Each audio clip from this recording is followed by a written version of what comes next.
Olá, essa é a aula 4 de Economia Regional e Urbana, disciplina do curso de Ciências Econômicas da Unifesp, Universidade Federal de São Paulo. O tema dessa aula 4 é localização de varejo e localização agrícola. Nós estamos falando de localização das atividades econômicas e nós vamos ver em particular esses dois tipos, a localização do varejo e a localização agrícola. Bem, na apostila Economia Regional Urbana de minha autoria, no capítulo 2, entre as páginas 28 e 35, tem um material de suporte para essa discussão de hoje. Então, novamente, vamos falar dentro desse tópico maior de localização das atividades econômicas, após ter falado sobre os modelos de localização industrial clássico e contemporâneo, após ter falado também sobre um modelo de economias de aglomerações ou clusters.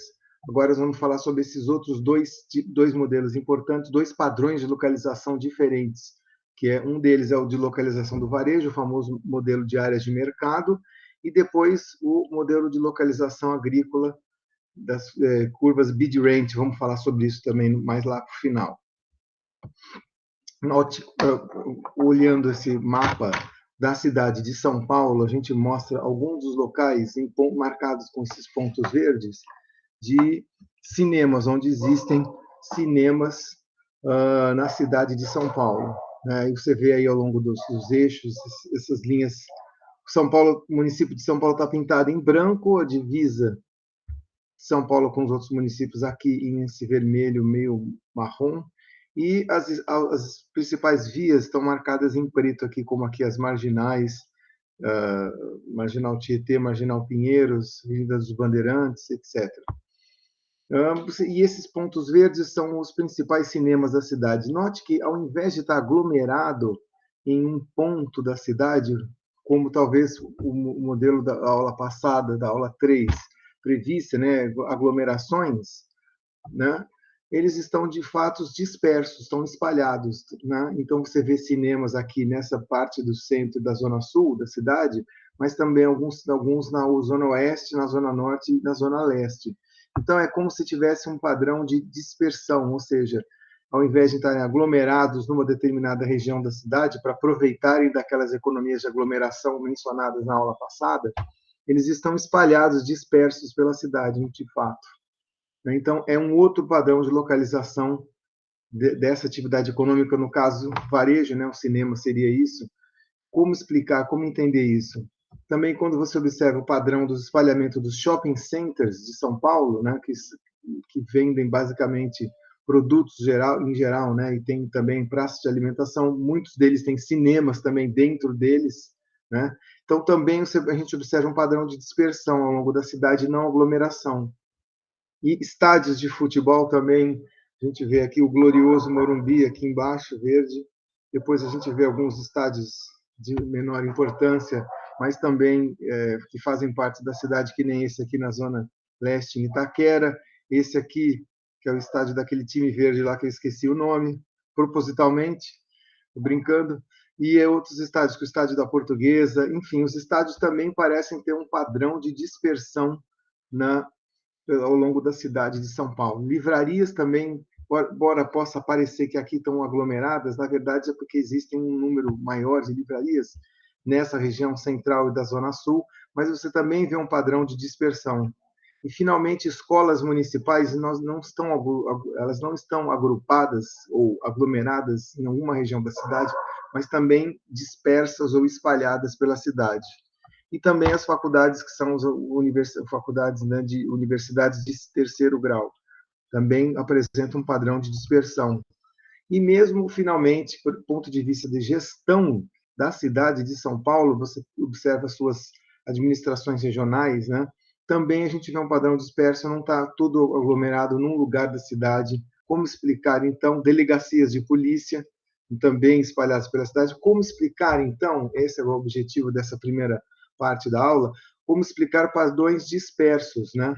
Ou seja, unidades locacionais não aglomeradas, mas sim dispersas. Então, o importante aqui é que a gente está falando de varejo agora, né? É uma atividade, o varejo, que ela depende anteriormente da localização dos empregos dos principais setores e, uma vez localizados esse emprego, as localizações das pessoas, né, onde que a localização residencial. Tema esse que será da semana que vem na aula 5, quando nós vamos falar sobre economia urbana. Então, o varejo, né, dentro dessa hierarquia que eu mencionei também algumas aulas atrás, ele sim se localiza, mas dado o padrão, dois padrões de localização anteriores, dado o padrão de localização dos empregos e este que influencia o padrão de localização das pessoas. Uma vez as pessoas localizadas, o varejo ele tende a ir atrás das pessoas, ou seja, onde há aglomeração de pessoas, o varejo se localiza porque ele justamente serve a população, não serve empresas, mas sim serve a população. Então, farmácias, por exemplo, é o grande exemplo. Você vê numa área onde tem remota, onde tem pouquíssimas pessoas morando, você não vê mais de uma farmácia. Você pode ver uma farmácia, né? Mas as atividades de varejo elas tendem a ir atrás das pessoas. Então, esse é um primeiro ponto. Né? Relembrar isso, que para a localização do varejo, a gente tem uma pré-localização das atividades geradoras de emprego e das atividades residenciais onde as pessoas moram. Então, vamos pensar nisso. Por que, então, que o varejo, como a gente observou nesses desenhos anteriores, tende a ser uma força dispersiva, né? Um padrão de localização disperso, ao contrário do que a gente viu na semana anterior, que forças aglomerativas, inclusive entre concorrentes, né? Empresas concorrentes, essas forças aglomerativas tende a haver uma aglomeração, ou cluster em inglês, de atividades econômicas semelhantes. Por que, então, não um padrão aglomerado e sim um padrão disperso? Então, é isso que a gente vai ver. Né? Então, existe a possibilidade de aglomerar atividade econômica, mas também, como a gente vai ver hoje, existe uma possibilidade de dispersão, especialmente no caso do varejo e da produção agrícola. Por isso que a gente está vendo, por isso que nós marcamos para apresentar esses dois modelos hoje, porque nos dois meio que a repulsão predomina de algum modo. Né? Então, vamos ver primeiro esse modelo de varejo, depois o modelo de produção agrícola. Tá? A repulsão predomina. Então, nesse sentido, a ideia por trás dessa localização é: eu quero me localizar onde não haja competidores. Nesse sentido, eu formo uma espécie de monopólio numa região, tá? ou quase monopólio, em alguns casos, duopólio. E um caso bem típico desses que nós estamos vendo hoje são exatamente a localização de farmácias. Tá? As farmácias elas tendem a se dispersar. Você até vê, às vezes, uma ou outra farmácia perto da uma da outra.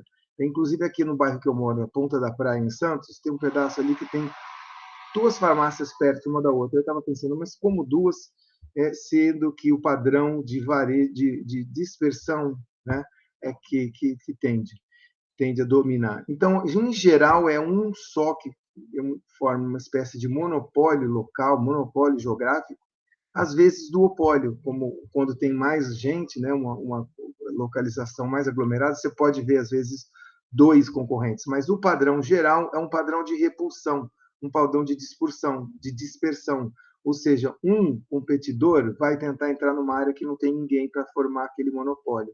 Tá? Então, o que faz, então? Quais fatores estariam por trás, né, como explicações, né, enfim, por trás de um padrão disperso? Bom, primeira coisa, antes de responder isso, eu vou dizer, então, que nesse padrão, é como se, no padrão de dispersão, né, a tendência é que haja uma empresa tendo como uma espécie de, como por exemplo a farmácia ou loja de conveniência, e nesse lugar, naquela região, existe uma espécie de mini monopólio ou no máximo duopólio entre um fornecedor que fornece todo o produto para toda aquela demanda que está espalhada naquela área. Então a farmácia vai, por exemplo, numa avenida, ela que se localiza numa avenida, ela vai fornecer e suprir toda a demanda das pessoas que moram naquela região, tá certo? Então você não vai ver todas as farmácias da cidade se aglomerando em torno de uma avenida, mas sim uma farmácia ou, no máximo, duas aglomerando. Tá? Então, esse modelo se chama modelo de área de mercado, nós já vamos ver em mais detalhes daqui a pouco. Então, é como se formasse um monopólio naquela área, naquele mercado. O que estaria por trás disso, para explicar? Primeira coisa, primeiro ponto mais importante é que o produto que é fornecido, ao contrário do modelo anterior, da aula 3, que a gente tinha produtos diferenciados, que eram empresas que forneciam produtos diferenciados, se aglomeravam justamente para dar alguma economia de escala, para que a demanda pudesse fazer uma busca naquela região pelos seus vários produtos diferenciados e escolher. Aqui é o contrário, no padrão disperso, o tipo do produto é um produto homogêneo, né? Os produtos semelhantes, que a gente chama de produto homogêneo. Então, lembrando da micro, né, que o produto homogêneo é aquele que ele é igual, tem as mesmas características, independente de qual empresa fornece. Então, por exemplo, se eu vou na farmácia para comprar pasta de dente ou remédio para dor de cabeça, é o mesmo Tilenol, é o mesmo ibuprofeno, é o mesmo produto, independente se é a marca XYZ ou se é a farmácia A ou a farmácia B ou a farmácia C. Então, são produtos homogêneos. Então, se o produto é homogêneo, por definição, a gente vai lembrar também de micro, a taxa de lucratividade por produto, pelo menos, ela é menor. Então, não precisa de existir, então, no caso, não há uma demanda diferenciada, o produto não é diferenciado. Então, justamente a lucratividade vai ser menor e, por conta disso, você vai acabar tendo como arranjo principal, né, uma empresa só, ou no máximo duas, como eu falei, ou um monopólio ou um duopólio ali próximo que vai fornecer aquele produto para aquela área. Tá? Não dar conta de muitas empresas, porque o produto é homogêneo. Então, imagine tem 20 farmácias aglomeradas, cada uma fornecendo esses produtos homogêneos. Né? Então, dessas 20, 18 ou 19 não vão ser lucrativas e vão acabar saindo por conta disso, é um produto homogêneo. A taxa de lucratividade é mais baixa.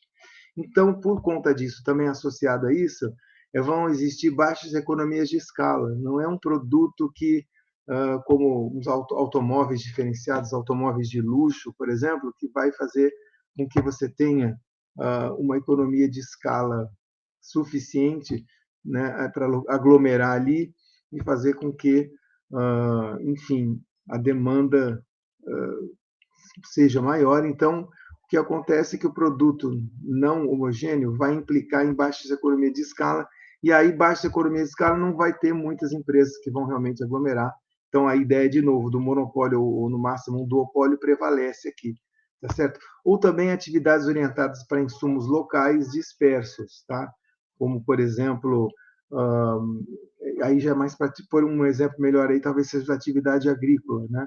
Então, a produção agrícola aí, ela vai ter um padrão disperso e vai vender localmente os seus produtos. Então, mas as principais explicações seriam, aqui, a principal explicação é que padrões dispersos do varejo fornecem, em geral, produtos homogêneos que vão implicar em baixa economia de escala, e aí você não vai aguentar ter muita concorrência, não vai ter muitas empresas, então vai acabar sendo um monopólio, e aí você meio que né, vai pegar uma área pequena, numa área dispersa, e vai existir uma repulsa entre as várias empresas, cada uma vai estar num monopólio específico numa área regional. Vai ficar bem claro à medida que a gente for mostrando aí o exemplo, o modelo de áreas de mercado. Tá? Então é isso. Resumindo, o padrão disperso, ele que ocorre em atividades de varejo, vai ser principalmente por conta do tipo de produto que eles vendem, que é o produto homogêneo. Tá? E na agricultura, depois a gente vai ver no final, também vai existir uma dispersão da produção na localização agrícola, não vai ser concentrado também. Até porque localização agrícola, né, a produção agrícola, melhor dizendo, ela é bastante intensiva no uso de terra, então vai precisar bastante de terra de maneira espalhada. Né? Então é isso, as empresas não vão estar aglomeradas e sim dispersas, né? Então vai existir uma repulsão entre as empresas competidoras, ao contrário do padrão anterior, que existia uma aglomeração de empresas. Tá? Então vamos lá. O primeiro modelo que eu queria falar para vocês é o modelo de área de mercado, foi colocado por Losch em 1954, houve depois alguns aprimoramentos, né, nos anos seguintes, mas a ideia do modelo de área de mercado do Losch é que uma empresa se localiza num determinado ponto e esse ponto que ela se localiza ela vai delimitar uma área de influência, ou seja, ela é uma área com a qual ela vai oferecer o seu produto para uma demanda que, por sua vez, essa demanda vai estar espalhada no entorno daquela empresa. Então, por exemplo, a farmácia está lá na, sei lá, Avenida Brasil, em São Paulo, e ela vai ser utilizada pelos clientes que moram numa região, numa área de influência, numa área de mercado do entorno dessa farmácia, tá certo? Então, as pessoas que moram nas ruas em volta, ou na própria Avenida Brasil, ali por volta daquele número, vão fazer compras dessa farmácia. E a empresa vai se localizar no centro dessa área de mercado, tá? O que é a área de influência na qual ela age. Né? E uma coisa importante notar é que essa área de influência dela, ela tem uma limitação geográfica, ela não se expande indefinidamente. Por quê? Por conta da existência de custo de transporte. Vamos falar sobre isso daqui a pouco de novo nesse ponto. Mas veja você, até se você vai da Avenida Brasil, vamos supor que a farmácia é na Avenida Brasil, próxima a 9 de julho, naquela região. À medida que você vai se espalhando, vai ficando mais longe, então aí a área de influência dessa farmácia ali vai diminuir. Por quê? Por conta do custo de transporte. Então, alguém que mora na Avenida Paulista, portanto, uns, sei lá, 10, 15 quadras desse ponto que eu mencionei para vocês, já vai estar bem longe da cara de influência daquela farmácia e, tipicamente, a pessoa que mora ali naquela região da Avenida Paulista não vai querer andar 10 quadras para ir naquela farmácia, e sim vai numa farmácia na própria Avenida Paulista ou em alguma rua lá em cima, não sei, na esquina da Avenida Alameda Campinas com a Paulista, por exemplo, ou na Alameda Santos com a Alameda Campinas, ali já é uma região mais próxima da Paulista. Então, o ponto é que essas áreas de mercado ela tem áreas de influência geográfica, tá? E que essa área não é ilimitada, né? Então vamos ver como que funciona esse modelo do Losch das áreas de mercado. Primeiro ele assume o seguinte, ó, a oferta se concentra num ponto, tá? Nesse sentido, pontiforme nesse sentido. Então, por exemplo, de novo, a farmácia na Avenida Brasil, perto da esquina com a 9 de julho, ela vai tá ali, né? Toda concentrada a oferta. Então não tem 100 metros do lado ou oferta ou 100 metros do outro lado. Então, estou assumindo que não tem outras farmácias. Como eu já disse, no máximo duas, mas vamos dizer que é uma farmácia. Então, X metros para a direita, X metros para a esquerda, para frente, para o norte, para o sul, não vão ter outras farmácias. Nesse sentido, é como se uma empresa, né, dominasse toda a oferta daquela micro-região, daquele microespaço. Então, nesse sentido que eu chamo a farmácia, mas também outros varejistas, de monopolista espacial, porque ele meio que domina aquele espaço e ele que oferta aquele produto naquele espaço, tá certo? Bom, de novo, só que como tem limitações geográficas, vai ficando mais longe, o custo de transporte vai aumentando, e aí o incentivo que você tem de caminhar para aquela farmácia e comprar suas coisas ali diminui. Então, o que acaba acontecendo? É que em outras áreas, à medida que você vai se distanciando daquele fornecedor ali, vão surgir oportunidade para outras firmas se localizarem. Por quê? Justamente porque naquela área longe vai saindo fora da área de influência da primeira farmácia, então eu vou montar uma segunda farmácia na 9 de julho, mais próxima ali da, sei lá, da Alameda Campinas, desculpe, da Alameda Santos, né? Mais lá para cima, ali vai ter uma vantagem de entrar uma nova farmácia. Por quê? Porque a gente já está longe o suficiente daquele monopolista espacial, de modo que as pessoas que moram mais ali perto, naquela região, ali para cima, da 9 de julho, com a Alameda Santos, com a Paulista, tem um incentivo de caminhar para aquela farmácia mais perto e não para aquela farmácia que ficou longe para eles, né? Então, você vai tendo, o ponto é que você vai tendo no espaço vários monopolistas espaciais espalhados pelaquela grande área de mercado, tá? E um outro ponto importante nesse modelo é que o produto é homogêneo, tá? Não é diferenciado. Nesse modelo, então, automóveis de luxo, todos aqueles produtos diferenciados que, dependendo da empresa que fornece, o produto é diferente, tá? Que a gente falou na aula 3, esse modelo não serve. Esse modelo serve para produtos homogêneos, que é igual. Então, o cinema, o filme do 007, que passa no cinema da Zona Norte, é o mesmo que passa na Zona Sul, e o mesmo que passa na Zona Oeste, e o mesmo que passa no cinema do centro, é o mesmo filme de 007. Tá? E a Tilenol que vende na farmácia é o mesmo Tilenol que vende na outra farmácia e na outra e na outra. Tudo bem? Então, esses pontos são importantes, esses 3 pontos. E tem mais aí alguns pontos que a gente assume quando está falando de modelos de áreas de mercado. É que a demanda é espalhada pelo mercado, vamos dizer que de maneira uniforme, ainda que pode ser que seja mais concentrada, tem bairros que são mais concentrados, outros são menos concentrados, uns bairros tem gente com mais renda, outros bairros com gente com menos renda, mas independente disso, a demanda está espalhada. Se ela está espalhada, em toda parte do espaço existe gente demandando aquele produto. Então, eu quero remédio para dor de cabeça, só que eu estou com essa farmácia aqui, está a 10 quadras de casa, essa outra está a 1 quadra de casa, então eu vou preferir essa, tá? Porque o custo de transporte é menor. E é exatamente esse o ponto. Existem custos de transporte, e quem paga não é o fornecedor da oferta. O cara da farmácia ele vai estar lá, pronto para te vender o produto, mas quem incorre no custo de transporte é o consumidor. Então, mesmo que o custo de transporte seja baixo, eu vou preferir a farmácia que está mais perto de 1 quadra do que a farmácia que está a 10 ou 20 quadras de casa. Por quê? Por conta desse incômodo que é caminhar 20 quadras ou caminhar 10 quadras se eu posso caminhar uma. Tá? É implícito na cabeça de cada pessoa é isso. Um custo de transporte, no termos de custo mesmo, ou em termos de tempo gasto. Tá? Pode ser também nesse sentido. Tudo bem. Um outro ponto interessante, que aí precisa mostrar o gráfico da próxima página, é que a quantidade demandada ela é inversamente proporcional à distância até a empresa.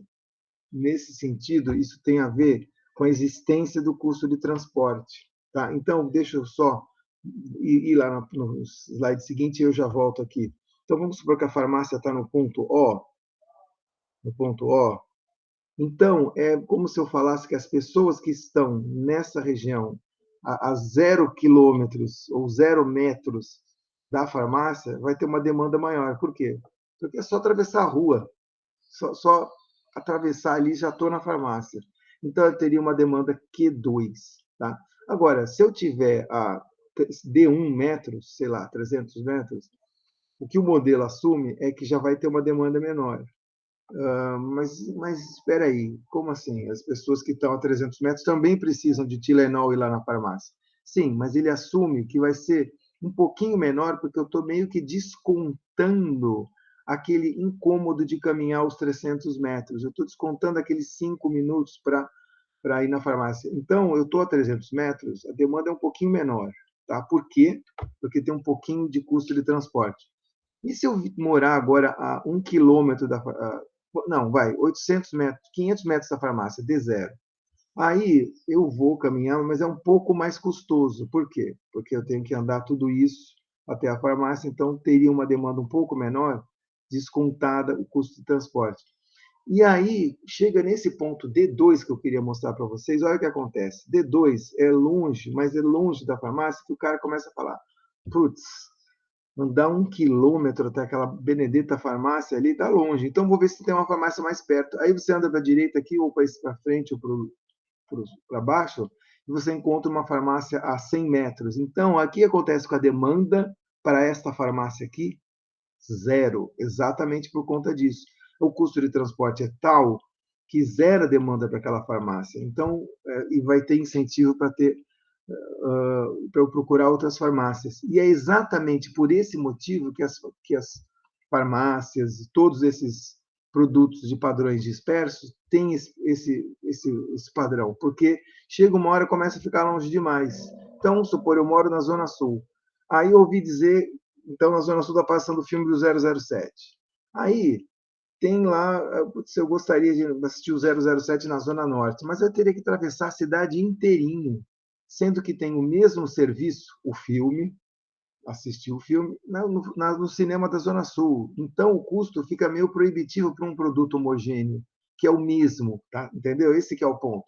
Se fosse um produto diferenciado, eu caminharia, atravessaria a cidade para ir lá. Por quê? Porque ele está aglomerado naquele ponto. É lá que eu tenho que buscar.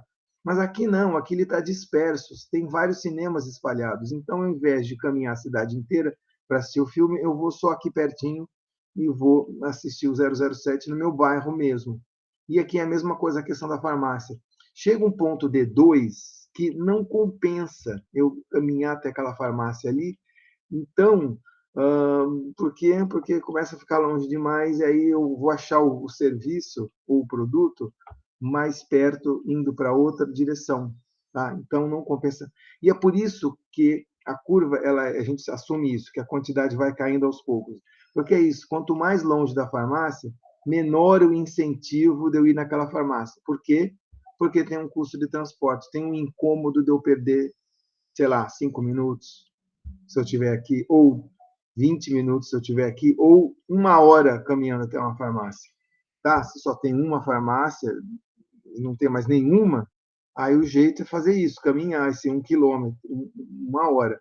Mas, tendo outras, eu vou preferir, né, e caminhar na outra direção, eu posso procurar. Então, é por isso que esse modelo dessa curva de demanda com a distância, ela vai ter essa característica. Tá? A gente diz que o máximo da demanda é no fornecedor, na empresa, no ponto zero, em cima da farmácia, e que vai caindo, vamos dizer, linearmente, né, proporcionalmente com a distância. Então, volta lá no slide anterior, é isso que eu quis dizer. Essa curva que vocês acabaram de ver é o que a gente chama de curva de demanda espacial.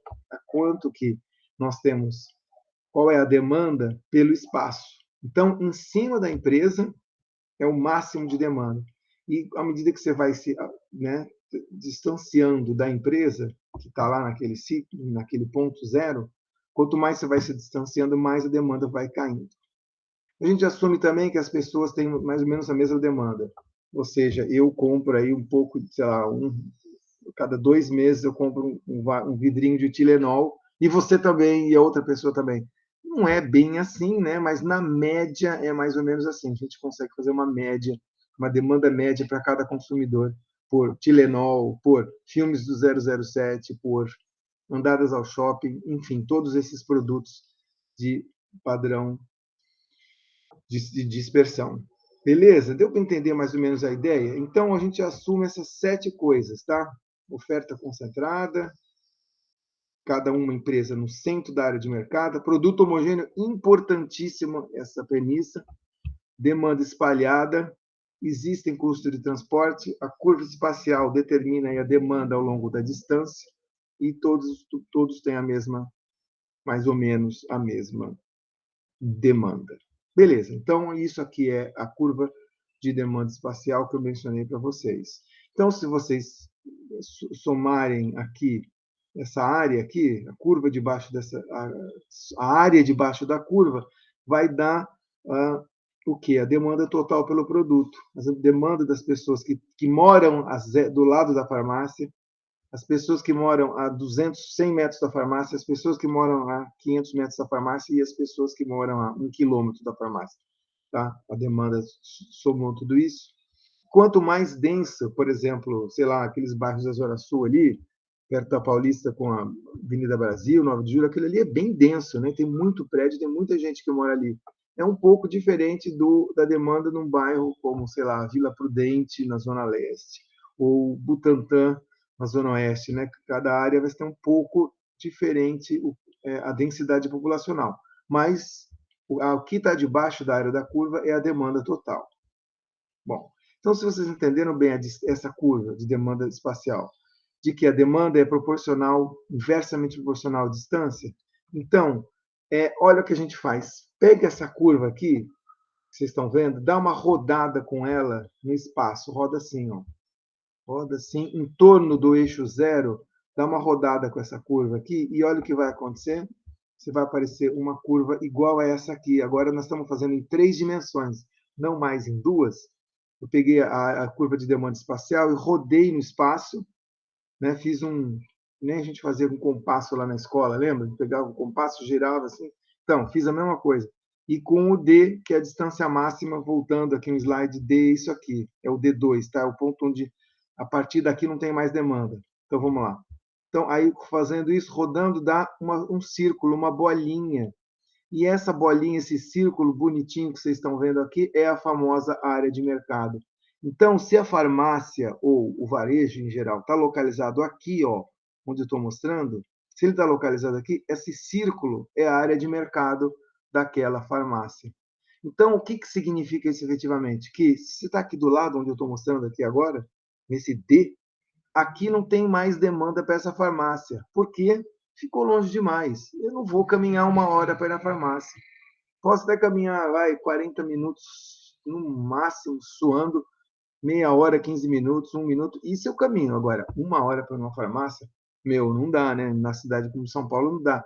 Então, a área de influência, ó, aqui, a área de influência dessa farmácia é esse círculo aqui em volta dela, que é o que a gente chama de área de mercado. Tá certo? Se você olhar em 3 dimensões, isso até forma um cone, né? Rodando aqui 360 graus. Chama-se cone de Losch, o mesmo Losch aí desse modelo da área de mercado, a gente chama isso aqui de cone de Losch, que é, vamos supor, a demanda, o volume do cone é a demanda total pelo produto, pela farmácia. Então, todo dono de farmácia sabe mais ou menos o quanto que ele vai ter de demanda média, né? Por quê? Porque, enfim, ele calcula, né, as pessoas que estão perto, que vão ter máximo de demanda, e a área de influência da farmácia dele, que ele sabe que até aqui ainda vai ter gente que vai comprar. Mas se você tiver uma pessoa morando aqui, ele sabe que pode até ser, se um dia a pessoa estiver caminhando para esses lados, ele entrar na farmácia e comprar. Mas que, tipicamente, quem mora aqui, ó, daqui bem à direita, não vai até a farmácia, está fora da área de influência, está fora do cone de Losch. Beleza? Então, a área de influência do varejo é esse. É o círculo quando você roda a curva de demanda espacial 360 graus em torno daquele negócio, em torno do ponto onde está localizada a empresa, a farmácia, o cinema, sei lá o quê. Tá bom? Então, essa é a ideia da área de mercado. Então, o que pode fazer com que haja mudanças nessa área de mercado? Tá? Eu vou passar meio rápido até por esse ponto aqui, mas mudanças na curva de demanda, deixa eu ver aqui, mudanças na curva de demanda, mudanças no custo de transporte, mudanças na tecnologia, fazem com que a curva se mova para a direita ou para a esquerda, e aí aumente a área de mercado ou diminua a área de mercado. São basicamente esses 3 fatores. Por exemplo, tecnologia. Olha, nós tivemos uma nova tecnologia super interessante agora que aumenta a área de mercado de todas as farmácias, por exemplo. Volto em slide. Estou aqui. Imagina que eu moro aqui, ó. Que eu moro aqui. E a farmácia está aqui. Antes da pandemia, dava aquela preguiça, putz, vou comprar, como é que eu faço para comprar um negócio de remédio? Então, eu estou longe daquela farmácia, vou procurar uma farmácia mais perto. Tudo bem. Hoje em dia, com a nova tecnologia, né, onde você pode praticamente comprar quase tudo agora via celular, então agora eu tenho acesso com um custo de transporte menor para essa farmácia aqui. Tudo bem que eu tenho para as outras também, mas essa mudança tecnológica fez com que eu tivesse um acesso mais barato agora a essa farmácia. Então, eu posso pedir, que a taxa de entrega deles sejam aí R$ 2, R$ 3, mas ainda é um custo de transporte razoável e que agora, se antes eu não tinha tempo para andar 1 hora daqui até a farmácia, agora eu faço o pedido pelo celular. Então, mudanças tecnológicas fazem com que possam mudar os parâmetros da área de mercado. Também mudanças no custo de transporte, mudanças na demanda, mudanças de custo de transporte, fica vendo isso. antes eu tinha que caminhar até aqui 1 hora, cansa. Hoje em dia tem aqueles patinetes, onde você vai lá e também por um preço irrisório eu alugo um patinete. Então sabe o que eu faço? Eu alugo um patinete e vou, de vez de levar 1 hora para eu ir até a farmácia, com patinete acho que eu vou em, sei lá, 20 minutos, 15 minutos, deixo o patinete aqui, compro o Tilenol e volto para casa, certo? Então, tá vendo? Uma mudança no custo de transporte. Ou mudanças na demanda também. Às vezes, o bairro fica mais cheio. Aqui, que era uma casa, olha aqui onde estou mostrando agora, perto da letra R, tinha uma casa. Essa casa agora virou um prédio de 80 apartamentos. Então aumentou a demanda, né? Então todas essas pessoas aqui que às vezes moravam aqui, ó, agora elas moram aqui, adivinha o que elas vão fazer? Elas vão vir nessa farmácia aqui. Então aumentou a demanda, aumentou o volume do cone de loja aqui. Então o ponto é que mudanças na demanda, mudanças no custo de transporte, mudanças na tecnologia, né, causam mudanças na área de mercado e nos cálculos que você aí como empresário e como consumidor vão fazer para, né, fazer essas compras e essas vendas. Beleza? Então, já mostrei aqui a ideia do custo de transporte quando diminui, é como se esse aqui é um aumento do custo de transporte, né? Mas eu vim daqui para cá. Quando aumenta o custo de transporte, a área de mercado diminui. Quando diminui o custo de transporte, aumenta a área de mercado. Então, pode acontecer caminhar para o lado direito quando diminui o custo de transporte. Tá? Então, é isso.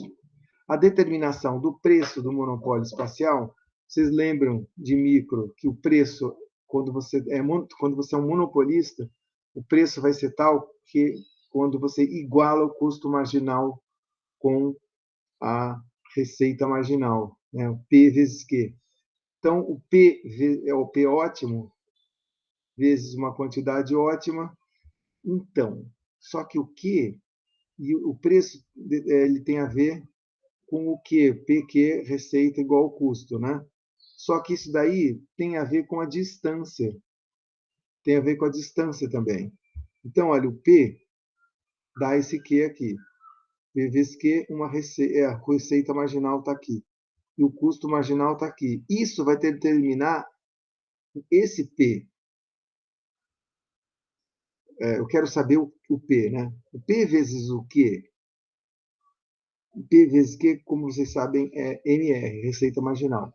Então, esse produto P estrela, Q estrela, que for igual ao custo marginal, é o ótimo. É o ótimo. Então, tá, esse vai ser meu P. Esse P aqui e esse Q estão dados quando um é igual ao outro. Tudo bem. Só que isso a gente não pode esquecer que tem a ver com um D, né? Que lembra daqui? O que é isso? Então, se meu Q estrela é, sei lá, Q2, que está aqui, volta.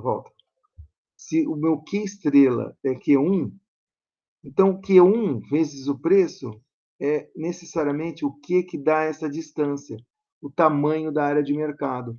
Então, eu vou colocar o preço estrela de tal modo que esse preço estrela vezes o que eu tenho, que é o Q1, é igual à curva de custo minha, que por sua vez vai determinar o tamanho D máximo da minha área de mercado, que vai dar então o D estrela. Tá certo? É assim a determinação de preço. Então, se eu botar o preço um pouco mais abaixo, então a curva de marginal de custo da empresa é super importante. Por quê? Porque o custo marginal é igual à receita marginal, né? E a receita marginal é P vezes Q. Então, o P que eu consigo pôr vezes o Q vai ser a distância máxima da área de mercado. Tá? Tem isso também, a determinação de preço da área de mercado, que é calculado dessa maneira. Uma outra coisa que eu queria mostrar para vocês é o seguinte: São Paulo hoje ela é desse jeito, aí tem todos esses bairros com um monte de pessoas, tem esse padrão. Mas imagina numa cidade que ainda está nascendo, está criando, certo? Veja essa cidade aqui. Vamos supor que nessa área desse quadradão tem pessoas morando, mas é uma cidade pequena ainda. Aqui tem umas, sei lá, 200 pessoas, aqui tem 200 não, vai 20 pessoas, aqui tem mais 50, aqui tem mais 10, aqui tem mais 30, aqui tem mais 40. Ou melhor, aqui onde só tem gente, onde tem X, Y, Z. Aqui não tem gente nenhuma. E aqui já tem também nenhuma. Então, nesses que tem pessoas, faz sentido eu colocar uma farmácia.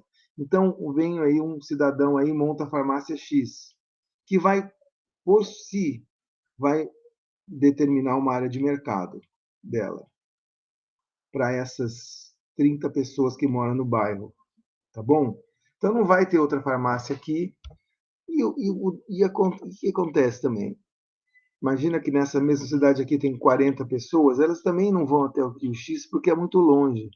Ainda mais a densidade é essa, não compensa montar muitas farmácias. Aqui, ó, e na Z é a mesma coisa, tem mais 30 pessoas e uma farmácia aqui. Aqui o que acontece? Aqui tem uma pessoa morando, vamos supor um, um agricultor. Uma pessoa só, não compensa por uma farmácia aqui. Você não vai achar um preço ótimo que vai cobrir o custo marginal de você montar uma farmácia aqui. Então, o que acontece? Zero farmácias aqui. E aqui também, mesma coisa. Um agricultor só, zero farmácias. Tá, e o que os coitados vão fazer quando eles estiverem com dor de cabeça? Vão ter que, sozinhos, incorrer esse custo de ir na farmácia X, na Y ou na Z. À medida que a cidade vai crescendo, aí aqui, ó, vai ter mais gente. Aqui também vai ter mais gente, aqui também. Aqui também vai ter mais gente. Pode ser que seja o caso de alguém resolver depois montar uma farmácia aqui e outra farmácia aqui, à medida que a cidade vai crescendo, vai expandindo. Então, o centro da cidade aqui é um bairro mais populoso, aqui é um bairro populoso, aqui não e aqui não. Então, vai crescendo, vai surgindo oportunidades. Aqui, entre o X e o Y, tem 3 pessoas morando. Não compensa nessa área aqui ter uma farmácia aqui, porque são só 3 pessoas. Mas, quando o tempo passa, olha o que vai acontecendo. O X sumiu, né? O X aqui não está desenhado, mas olha o Y e o Z. Vai começando a se entrelaçar as áreas. Por quê? Porque vai aumentando a densidade, vai surgindo mais gente. Então, as pessoas que estavam aqui, ó, agora tem uma farmácia. Esses bairros aqui vão ter suas farmácias, vão começando a ter mais densidade populacional, e aí nós vamos montar aqui uma outra farmácia, e aqui uma outra farmácia, e aqui outra, e aqui outra. E aí, esses buracos com espaço aqui, onde nenhuma, nenhuma farmácia valia a pena atender, porque, enfim, é um custo de transporte muito grande para eu ir tanto para cá quanto para cá, começa a se interpenetrar. Ou seja, a área de mercado dessa farmácia aqui começa a entrar para lá, começa a cobrir todos os espaços. Só que círculos, eles têm esse problema de que tem áreas em que o círculo, eu sou indiferente entre ir para uma farmácia ou para outra. Por quê? Porque eu estou tanto na área de influência de uma farmácia quanto da outra. Então, eu posso até escolher, na verdade, né? Então, se você substituir o círculo por hexágonos, os hexágonos, eles são perfeitos a diferença. Então, uma pessoa que está aqui vai na farmácia Z, outra pessoa que está aqui vai na farmácia Y. Tá? Não tem interpenetração, não tem uma escolha dupla que eu possa fazer. Então, por isso que o Losch escolheu hexágonos e não círculos, porque os círculos eles não conseguem se tocar uns aos outros assim, de modo que exista uma área de influência única, tá? Mas o ponto que eu quero dizer para vocês sobre toda essa discussão aqui de equilíbrio de curto, médio e longo prazo é o seguinte, o ponto é esse. À medida que vai crescendo a densidade populacional, as pessoas vai começando a surgir gente em todas as partes morando, vai surgindo demanda suficiente para que esses negócios que são monopolistas espaciais, vai surgindo demanda para que eles criem, surjam novos monopolistas espaciais. Então, aqui, ó, vai surgir uma outra farmácia, aqui vai surgir outra farmácia, e assim por diante, né? Agora, nossa, 50 anos depois, tem mais gente morando em tudo quanto é essas áreas aqui, né? Então, vão se interpenetrando os círculos de modo que no longo prazo a gente vai ter hexágonos, onde você tem áreas de mercado perfeitas, né? Que tem fronteiras assim desse jeito, de uma maneira perfeita. É lógico que na prática não acontece assim, né? Deixa eu mostrar já um exemplo para vocês, logo aqui, ó. Daqui a pouco eu volto a outros aqueles slides. Então, isso aqui, não sei se dá para enxergar bem, essas letrinhas aqui, com certeza não, mas isso aqui são os shopping centers da cidade de São Paulo, os principais shopping centers. Então, o que acontece é que, ao longo dos anos, imagina que existiam todos esses shoppings, né? Vocês vão lembrar que os shoppings mais antigos são o shopping Guatemi, o shopping Morumbi, mas depois surgiram outros em todas as regiões, tá? E o interessante é que alguns deles foram localizados meio próximos dos outros, de modo que até há uma interpretação da área de mercado deles. Tá? A área de mercado de cada um shopping está marcada em laranja, sendo que uma área maior marcada em amarelo. Então, a área de mercado em laranja é a área de mercado de cada shopping. Em alguns casos, veio algum outro shopping que ficou relativamente perto, que meio que divide uma área de mercado. Então, olhando assim, esses shoppings, eles cobrem a maior parte de São Paulo, mas não cobrem todas. Então, claro, aqui eu estou mostrando esse ponto aqui. Uma pessoa que mora aqui, o que faz se precisar de shopping? Ele não está numa área de mercado coberta por esse desenho, mas existe pelo menos 2 shoppings perto dele, né? Esse e esse, ainda que ele pode ir para esse também. Ele pode ir para um shopping lá na Zona Norte? Pode, eventualmente. Às vezes ele tem um cliente lá na Zona Norte, às vezes ele tem um amigo, uma família, alguém, e quando ele vai lá, aproveita e faz compra aqui. Claro que pode acontecer isso, mas não é esse o ponto do modelo de área de mercado. O ponto do modelo de área de mercado é que, em geral, quando você precisa de serviço de varejo, você vai, né, supri-lo dentro do espaço da sua área de mercado daquele produto. Então, se eu moro por aqui, eu tendo a ir aqui. Se eu moro aqui, eu tendo a ir num desses 2 shoppings. Se eu moro aqui, eu tendo a ir num desses 4 shoppings que tem essa área de mercado. Como tendência, né? Obviamente, de novo, se eu estou indo lá para a Zona Oeste hoje, eu vou na faculdade, a Unifesp, lá em Osasco, eu passo por aqui, dou uma paradinha aqui, continuo a viagem ou na volta, entendeu? Mas a tendência é que esse modelo de área de mercado funcione assim, onde círculos se interpenetram formando hexágonos, sendo que hexágono é o círculo, né, mais perfeito, onde que tem as fronteiras mais perfeitas. Então, uma área de mercado com fronteira perfeita seria hexágonos, e assim que o Losch fez. Olha lá, A, B, C, D, E. É o modelo de Kristall-Losch. Tá?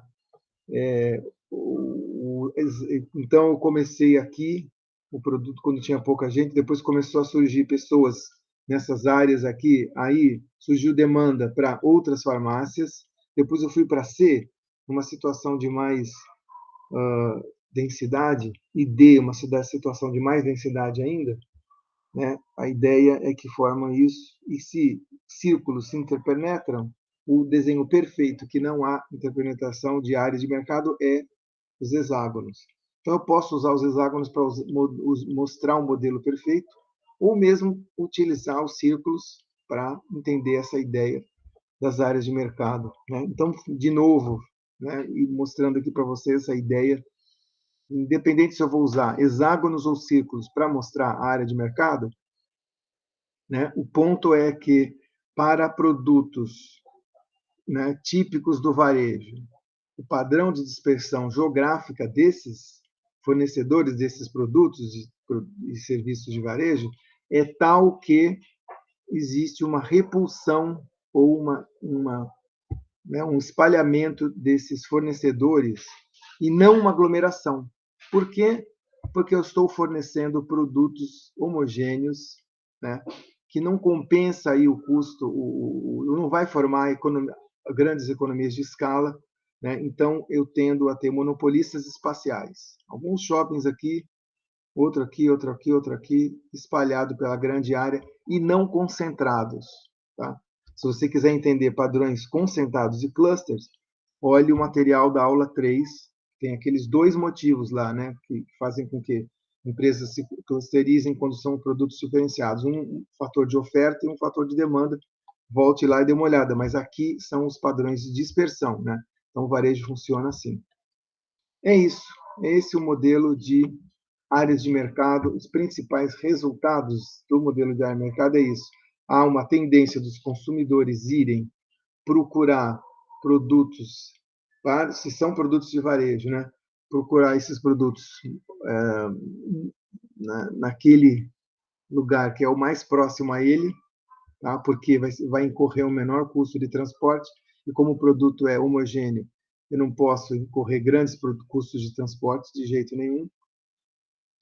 A área de mercado que vocês viram aqui, ó, ela a área de mercado é determinada pela decisão de preço e do custo de transporte. Por quê? Por que o preço? Porque o preço e o custo de transporte determina essa área de mercado. Porque o custo de transporte, primeiro, é bem claro, né? É muito longe a Zona Norte da Zona Sul para eu percorrer toda essa distância para, morando aqui, ficar indo sempre nesse shopping aqui. E o preço, como a gente viu, né, quando é um monopolista, o preço tem a ver com a distância também. Né? O preço que eu vou conseguir colocar, aquele preço que iguala custo marginal e receita marginal, ele também está ligado à distância. Né? Ele está restrito pela distância. Então, esse é um outro resultado importante, desse modelo. Né? E como que se dá a competição nesse setor? No setor de shoppings. Como se dá a competição? Bom, como nós vimos, é um monopólio. Então, você falar que monopólio não tem competição nenhuma. Na verdade, o que pode acontecer é que se o monopolista colocar um preço muito alto, onde o custo de você não consegue igualar custo de transporte, custo marginal e receita marginal com a distância, né? As pessoas não vão lá no shopping. Então, o que acontece? Deixa eu ver o desenho. Se esse shopping, você tem 2 shoppings aqui ou esse, se esse shopping tem um preço tão alto, compensa talvez para as pessoas irem nesse shopping aqui mais em cima. Entendeu? Eu estou aqui embaixo, moro aqui. Tem esses 2 shoppings, só que os 2 shoppings são tão caros, mas tão caros, que se eu gastar aquele produto, que é um produto homogêneo, lembra? O preço dele é 3 vezes maior do que se encontrar aqui nesse shopping, compensa eu incorrer o custo de transporte e se localizar até esse shopping aqui. Então, é por isso também que existe competição, mesmo sendo monopólio, por conta disso, porque existem outros vendedores espacialmente dispersos. Né? E, finalmente, a última conclusão é que há um padrão de localização de atividades, de algumas atividades, no caso varejo, que utilizam um padrão de localização disperso. Tá? Ao contrário daqui, não vai haver aglomeração, e sim dispersão. Beleza, então o modelo das áreas de mercado é isso. Tá? Um outro modelo que eu vou falar mais rapidamente aqui, é o modelo bid range, que é utilizado na localização agrícola. O mesmo modelo nós vamos ver depois também na aula de economia urbana da semana que vem, vai explicar a localização residencial. Tá? É semelhante, é mais ou menos o mesmo modelo, do bid range, que foi utilizado há muito tempo atrás por von Thunen, né, lá atrás, para explicar primeiro a localização da agrícola. Né? Estávamos num mundo aí onde, embora já houvesse, né, aglomerações nas grandes cidades, em alguns lugares como Londres, Paris, né? Enfim, já houvesse algumas grandes cidades no mundo, a maior parte do padrão era padrão agrícola, né? Então, o que acontece é que você tinha bastante gente espalhada pelas áreas rurais, não tanto só nas cidades, estavam começando a se aglomerar nas cidades, né? Então, a ideia é explicar o seguinte: se as pessoas moram nas cidades, onde eu vou produzir esses produtos agrícolas para fornecer os produtos agrícolas para essas pessoas? Então, agora esquece varejo, esquece o mundo moderno, volta lá, 1826, e pensa que as pessoas estão começando a viver nas cidades, né? Começando a ter gente, então olha aqui a sua posição, gente morando no centro da cidade, em Londres, em Paris, e só que não dá para produzir o produto agrícola lá no centro da cidade, porque é mais caro, vamos dizer assim. Então, por outro lado, para fora da cidade tem um grande cinturão de terras, né, de terras agrícolas que podem ser utilizadas justamente para a produção agrícola. E aí, a renda recebida de uma atividade agrícola, ela tem a ver com a distância. Tá? Já vou mostrar já como que a renda tem a ver com a distância do centro da cidade. Então, é isso. Onde está o consumo do produto agrícola? No centro da cidade. É para lá que eu tenho que mandar os produtos. Ah, mas tem gente que mora ainda no campo. Tem. Mas as pessoas para qual você, de acordo com o modelo do Von Thunen, as pessoas que vão comer esses produtos agrícolas estão lá no centro da cidade. Então é como se fosse assim, meio que o oposto do modelo anterior. O modelo anterior a gente tinha a oferta no centro e a demanda espalhada. Aqui a demanda está no centro, no ponto zero, né, no centro da cidade, e a oferta de produção de agrícola está espalhada pelo plano, tá certo? E cada produto agrícola tem um retorno diferente. Não posso dizer que produzir alface e produzir, sei lá, batata tem exatamente o mesmo renda. Eu consiga vender a batata e o alface pelo mesmo preço. Não. Tem retornos diferentes. Uns, inclusive, têm retornos maiores. Né? Vamos supor, aí, sei lá, a batata é mais cara ou a alface é mais caro. Então, tem um retorno maior. E aí? E aí que a gente vai ver que esse modelo, o importantíssimo é justamente o custo da terra. Tá? O custo da terra. Existe uma alta demanda por locais centrais que têm um menor custo de transporte. Como assim? Vejam bem, imagina que a cidade está lá no centro, todo mundo morando lá. E aí eu pudesse produzir alface pertinho do centro da cidade. Seria uma boa, né? Por quê? Porque o custo de transporte é o menor. O custo de transporte nessa época ainda é bastante importante. Para esse padrão de localização agrícola ainda é bastante importante. Então, se eu estou perto da cidade, aquele terreno ali perto da cidade, nossa, seria uma ótimo ficar ali. Só que aquela terra mais perto da cidade vai ter um custo maior. E justamente por isso, né? Primeiro, porque está mais perto das pessoas, e aí, justamente, se eu tenho acesso àquela terra perto das pessoas, eu vou ter um custo de transporte menor, então melhor para mim. Então, só que também é um lugar legal para morar, né? Eu estou perto da cidade. Então, vai ter um custo maior. Então, o ponto é que, quanto mais próximo do centro, maior o custo da terra. Quanto mais longe do centro, menor o custo da terra. Só que o custo de transporte é maior. Então, é como se tivesse uma troca aqui. Quanto mais próximo do centro, o custo da terra é alto e o custo de transporte é baixo. Quanto mais longe do centro, o custo de transporte é alto, só que o custo da terra é mais baixo. Então tem essa troca. E aí o que vai acontecer?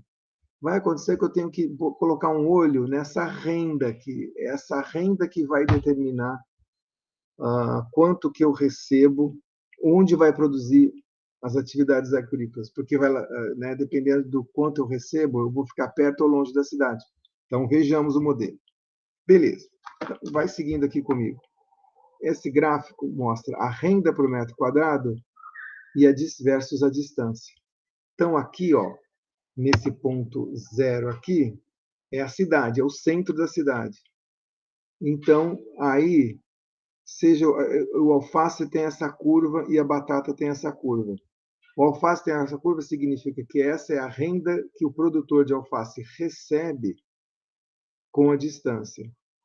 Com a distância. E essa curva aqui é a renda por metro quadrado que o produtor de batata recebe pela distância. Por que não são exatamente iguais? Porque são produtos diferentes. Olha só, o alface ele estraga mais rápido. Então, se você coloca um alface lá longe, Até você produzir o alface, trazer o alface aqui, ó, vai caminhando e chegar na cidade, o alface vai ter renda zero. Vocês concordam? Num ponto de distância D aqui que eu estou mostrando, está fora dessa curva. Né? A distância toda é essa e o renda é zero. Por que zero? Porque eu não recebo nada, né? Eu estou fora da curva. A partir desse ponto, esse ponto é o quê? Esse ponto é a renda que eu recebo por metro quadrado para produzir alface nessa distância D. Qual é a renda que eu recebo? Zero. Então, ainda não compensa produzir alface nesse ponto. Por quê? Porque ainda está distante e se eu for trazer o alface, a hora que ele chegar na cidade está estragado. Então, vai mais para perto agora. Agora vai no ponto C. Ou mesmo, desculpe, antes do ponto C, aqui nesse ponto aqui. Nesse ponto aqui, olha o que ocorre. Nessa distância, a renda recebida já é um pouquinho maior. Eu recebo tudo isso para produzir alface já. E à medida que eu vou chegando perto do zero, a renda vai só aumentando. Veja o ponto C agora. No ponto C, eu vou receber tudo isso. E cada vez mais perto que eu vou chegando da cidade, eu vou recebendo uma renda maior. E justamente o que explica isso é que quanto mais perto eu estou, a renda, o alface chega mais fresquinho na cidade e eu consigo vender. Até o ponto de que se eu pudesse produzir na cidade o alface, eu receberia toda essa renda aqui. Então, o alface ele é bastante rentável. Então, ele tem uma renda alta. Tá? A renda que ele paga de estar no centro é tudo isso. Só que ela decai rápido porque ele estraga rápido. Então, até o ponto C eu ganho isso. E nesse ponto aqui eu ganho zero, porque ficou tão longe a produção do alface que, que ele chega estragado e não dá para vender. A batata tem uma outra curva, um jeito meio diferente. Aqui onde eu estou mostrando agora, a batata, se eu produzir nessa distância, o rendimento é zero. Então, também produzir batata muito longe, ela chega estragada. Agora, nesse ponto aqui, nesse ponto D, o que eu recebo de produzir a batata é zero também, mas só que a partir desse ponto, quanto mais perto ficar, eu já recebo um dinheiro pela batata. Então, a batata não estraga mais. Eu recebo pouco, vai ver que estraga um pouquinho, sei lá, e vai subindo devagar. Não é igual a curva de alface, porque ela sobe de uma maneira mais devagar, talvez porque é um produto menos custoso ou as pessoas têm uma demanda diferente por batata do que tem de alface, de modo que se a produção de alface, de batata, ela vai aumentando à medida que eu vou ficando mais perto, né? A renda vai ficando melhor. Se eu fosse na cidade produzir batata, eu ia receber isso aqui. Tá? Então percebe que produzir batata na cidade, eu recebo isso, e se eu produzir alface na cidade, eu recebo bem mais. Então significa o quê? Que a renda de produzir alface é maior do que a renda de produzir batata. Né? Então, tá aí as duas curvas bid-rate nesse sentido. Com a distância, quanto que eu recebo para produzir de acordo com a distância. Então, o alface, ele paga mais, então ele é uma atividade mais lucrativa do que batata por conta disso que a gente viu. Então, isso implica no quê? Implica que eu vou produzir alface mais perto, eu vou topar pagar mais, lembra, volta um slide, lembra do custo da terra? O custo da terra é maior perto da cidade? Então, eu vou topar pagar um pouco a mais para ficar perto da cidade, porque eu rendo mais. O cara da batata não vai pagar isso aqui, ó, esse valor. Por quê? Porque no máximo é esse aqui que ele recebe. Então ele não vai pagar isso aqui, produzir na cidade, porque é caro produzir perto da cidade. Só que o custo da terra vai ficando mais, né, à medida que a gente vai caminhando, vai caindo o custo da terra para os dois. Para o da batata cabe mais ainda. Então, o que quer dizer tudo isso? Quer dizer isso daqui. Quer dizer que as atividades mais próximas ao centro são mais rentáveis, verdade? Só que como o produto é perecível, tem uma maior perecibilidade, né? ele tem que estar mais perto do centro. Então, antes de explicar melhor o que está aqui nesse slide, faz um favor, pega esse gráfico aqui, pega essa curva e roda de novo em torno do ponto zero para fazer um negócio tridimensional.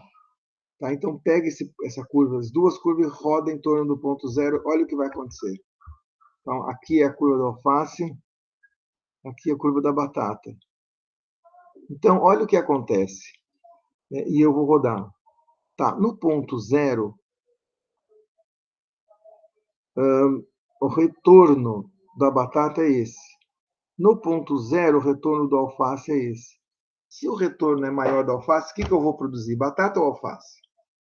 Batata, claro, porque o retorno é maior. A renda que eu pago pelo alface, né, com essa distância, é tudo isso. E só isso para batata, então não faz sentido produzir batata no centro, porque o alface ele vai pagar mais. Então, nesse ponto zero, compensa produzir alface. Vamos caminhando agora para umas distâncias para a direita, onde agora nesse ponto que eu estou mostrando para vocês, ó, com a mão aqui. Essa mãozinha está mostrando que nesse ponto eu recebo tudo isso para produzir batata. Só que nesse mesma distância eu recebo mais ainda para produzir alface. Então, claramente nesse ponto aqui também não compensa produzir batata, e sim alface. Isso vai acontecendo direto até chegar no ponto C. No ponto C, quanto você recebe se você produzir batata no ponto C? Eu vou receber isso daqui. A curva da batata aqui. Vou receber isso aqui. E quanto eu recebo de produzir alface? Sobe aqui até a curva da alface e vai dar isso aqui também. Ou seja, no ponto C, ou no círculo, se você rodar a curva, no círculo aqui, né, de raio 0C, nestes pontos do círculo, eu sou indiferente entre produzir alface e batata. Por quê? Porque eles estão dando o mesmo rendimento. Ó, a renda para produzir alface aqui é isso. E a renda para produzir batata também é isso. Tá? Então, assim eu acabei desenhando um círculo em que, quanto mais perto do ponto O, vale a pena produzir alface. Toda essa área aqui branca vale a pena produzir alface. No círculo, eu sou indiferente. Por quê? Porque o rendimento é igual, seja um ou seja outro. Agora vamos caminhando uma distância mais longa ainda, nesse ponto aqui onde está minha mão, está marcada essa mãozinha. Aí vamos ver quanto que é o retorno de produzir alface. A curva da alface é essa aqui, então eu caminho até aqui. Esse que é o valor, é essa renda aqui que eu recebo para produzir alface. E para produzir batata nesse ponto? É mais alto, olha só. Estou aqui nesse ponto. Então, o que acontece daqui dos pontos C para cá, nessa região, não compensa produzir alface, compensa produzir batata. Por isso que eu pintei de cinza e escrevi batata. Nessa região aqui, e em volta, né, essa volta aqui, compensa produzir batata e não alface. O retorno da batata é maior. E por que seria isso? Provavelmente porque você está tão longe que o alface começa a estragar, ele é perecível e não vale a pena. E agora eu chego nesse ponto aqui. Nesse ponto, qual o retorno de eu produzir batata? Vamos ver. É isso daqui. Esse é o retorno. E qual o retorno de eu produzir alface? Zero. Então, compensa produzir batata e não produzir nada, não compensa produzir alface. Aliás, todos os pontos aqui à direita, onde estão em cinza, indo para cá, virou zero o retorno do alface e está caindo, mas ainda é positivo o retorno da batata. Então, aqui, ó, está positivo, ainda embora esteja bem menor. Então, nessa área cinza que eu marquei, nesse círculo, o que ocorre? Vale a pena produzir batata. Quanto mais para fora, menor é a renda. Mas ainda assim, ainda vale a pena produzir batata porque o retorno é positivo. Quando eu chego no ponto D, é o final da fronteira agrícola. Por quê? No ponto D, não compensa nem produzir alface, né, zero, e nem produzir essa curva aqui, que é a curva da batata. O rendimento é zero. Então, daqui para cá, ó, produção agrícola se você só tem alface e batata para produzir, esquece, não compensa nem alface e nem batata quando você está fora do círculo cinza para frente. Tá? Eu não sei outras coisas, sei lá, talvez produzir, sei lá, agropecuária, produzir frango, boi, porco, talvez compense, mas alface e batata certamente não. E aí a gente chega na conclusão desse modelo de localização agrícola quando você vê a curva de renda por metro quadrado em função da distância, que é chamada de curva Bid-Rent, para os dois produtos. Tá? Nessas áreas mais centrais, compensa produzir alface, e nessas áreas mais externas, compensa produzir batata. Então, está aqui a conclusão. Né? São círculos concêntricos a partir do centro da cidade. Né? Olha aqui, o centro está aqui, então é um círculo aqui com o mesmo centro. O centro é o zero da cidade. São dois círculos concêntricos. E o que eu vou produzir mais perto do centro? Aquilo que é mais rentável perto do centro, que, como vocês viram, é o alface. Está lá. O alface ele compensa porque ele tem uma rentabilidade maior. Tá? Então, compensa produzir alface perto do centro porque ele pode pagar, ele paga mais de retorno próximo do centro. Só que tem um detalhe, ele é mais perecível também, o alface. Então, o que acontece? Por que eu não posso produzir de uma maneira mais distante o alface? Porque ele tem menor rentabilidade. Vamos lá, voltando para o gráfico. Nessas partes aqui, o alface ele cai a rentabilidade muito rápido com a distância. Porque é isso, fica, né, numa distância aqui já não compensa mais produzir alface. Ele estraga, ele chega estragado na cidade. Então é por isso que o padrão de localização agrícola é tal que eu vou ficar mais próximo do centro, aquilo que é mais rentável e que é mais perecível. O que vai ficar mais longe do centro? Aquilo que é menos rentável e que é menos perecível. Tá? Então, o que acontece é que a distância ao centro da cidade determina as diferenças no preço da terra, certo? Como a gente viu. Eu volto na semana que vem ao modelo Bid-Rent para explicar a localização residencial. Né? E por hoje é só. Isso daí, aula 4. São esses dois modelos, localização do varejo e localização agrícola.